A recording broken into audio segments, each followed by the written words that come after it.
যুদ্ধ করেছি, কিন্তু যারা যুদ্ধে যায় নাই তারা বর্ণনা করার চেষ্টা করেছে যে যুদ্ধে আমরা কি চেয়েছিলাম।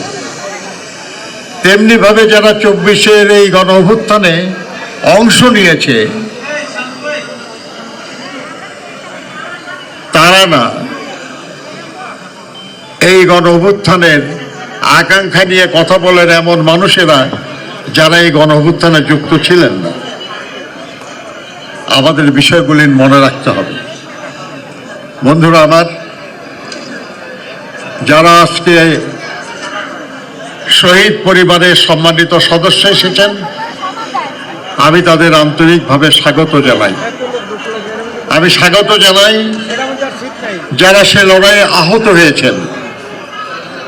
তারা আহত হয়েছেন, তারা শহীদ হয়ে যেতে পারতেন, আল্লাহ তাদেরকে বাঁচিয়ে রেখেছেন। তারা আমাদের শ্রদ্ধেয় মানুষ, আমাদের প্রিয় মানুষ।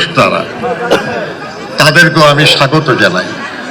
স্বাগত জানাই তাদের পরিবারের সম্মানিত সদস্যদের, যারা তাদের সন্তানদের এই লড়াইয়ে উদ্দীপ্ত করেছিলেন। একটু পরে আমাদের নেতা বিএনপির চেয়ারম্যান জনাব তারেক রহমান আসবেন আপনাদেরকে সম্মানিত করার জন্য।